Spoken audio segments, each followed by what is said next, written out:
పెందుర్తి నియోజకవర్గంలో అర్హత కలిగిన ప్రతి ఒక్కరికి సొంతిల్లు కల్పించడమే కూటమి ప్రభుత్వ సంకల్పమని ఎమ్మెల్యే పంచకర్ల రమేష్ బాబు చెప్పారు. అంగన్పూడి జోన్ మంత్రిపాలెంలో టిడ్కో ఇళ్ల ప్రారంభోత్సవంలో ఆయన పాల్గొన్నారు. 336 ఇళ్లలో భాగంగా 144 ఇళ్ల తాళాలను లబ్దిదారులకు అందజేశారు. అదేవిధంగా గ్రామీణ ప్రాంతాల్లో 223 ఇళ్లను ప్రారంభించారు.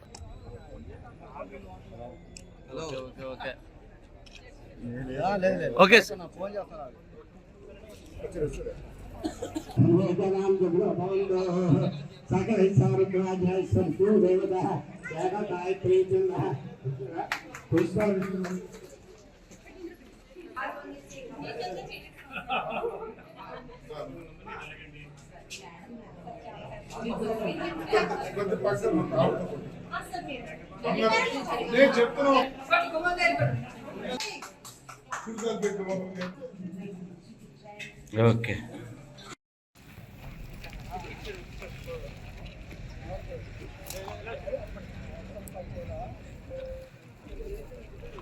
కొమ్మల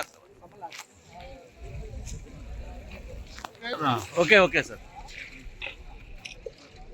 ఓకే డన్ ఓకే ఓకే అంటారా ముందుగా సత్యం ఇంకా ముందుకు ఓకే ఓకే సార్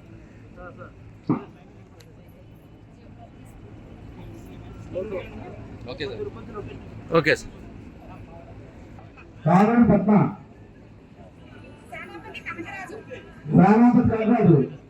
ఓకే అండి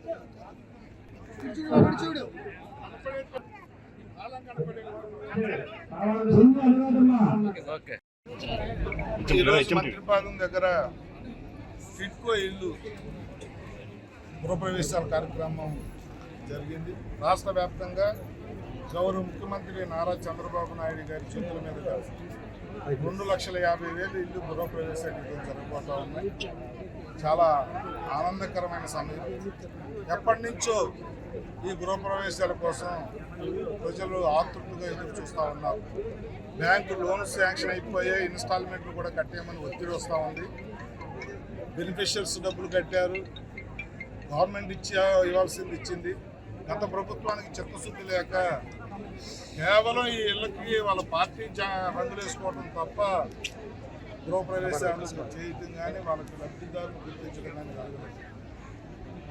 ఈ ఎన్డీఏ కూటమి ప్రభుత్వం అధికారంలోకి వచ్చిన తర్వాత పెద్ద ఎత్తున ఒక సంకల్పం తీసుకుని పేదవాడిని ఒక ఇంటివాడిని చేయాలన్న ముఖ్యమంత్రి. డ్రైన్లు లేవు, మంచినీటి వసతి లేదు, షోర్స్ కూడా లేదు. దౌర్భాగ్యం ఏంటంటే వాళ్ళు కట్టిన ఇల్లు ఒక చోట, మంచినీళ్ళు షోర్స్ ఏమో ఒక 10 కిలోమీటర్లో 8 కిలోమీటర్ల అవతల ఇచ్చారు. అంటే ఒక ప్లానింగ్ లేని హౌసింగ్ స్కీమ్ చేశారు. ప్రజలు అక్కడికి వెళ్ళడానికి కూడా ఇష్టపెట్టుకోవట్లే. దానికి కూడా గౌరవ ముఖ్యమంత్రి గారు దాంట్లోంచి క్యాన్సిల్ అయిపోయినా కొత్తగా పెట్టుకోవాలనుకున్నా సెంటు కాదు, విలేజ్లో అయితే 3 సెంట్లు, అర్బన్లో అయితే 2 సెంట్లు ఇవ్వాలని ఒక నిర్ణయం కూడా తీసుకోవడం జరిగింది. అలాగే రూరల్లో గతంలో ఇచ్చిన 1,50,000 కాకుండా ఇప్పుడు 2,40,000 చేశారు ఇంటికి లబ్ధిదారుడికి ఇచ్చే అమౌంట్. గతంలో ఎప్పుడు కూడా గత ప్రభుత్వం 5 సంవత్సరాలు కూడా కేంద్రం ఇచ్చిన సాయానికి బెనిఫిషియరీ 20-30,000 వేసుకుంటే 1,50,000 ఇచ్చింది తప్ప రాష్ట్ర ప్రభుత్వం నుంచి నయా పైసా సాయం అందలేదు. ఇప్పుడు ఏ లబ్ధిదారుడికి రూపాయి పెట్టకుండా రూరల్లో 2,40,000 ప్రభుత్వం ఇవ్వబోతా ఉంది. ఇది పేదవాడి మనసు తెలుసుకుని చేసే కార్యక్రమం. గౌరవ ముఖ్యమంత్రి కానీ, ఉప ముఖ్యమంత్రి కానీ, ప్రధానమంత్రి కానీ చేస్తున్న సాయం. నేను ఒకటే సంకల్పం, ఇందాక మీటింగ్లో కూడా చెప్పాను, మళ్ళీ చెప్తున్నాను. ఈ నియోజకవర్గంలో అర్హత ఉండి ఇల్లు లేని వాళ్ళు ఒక్కరు కూడా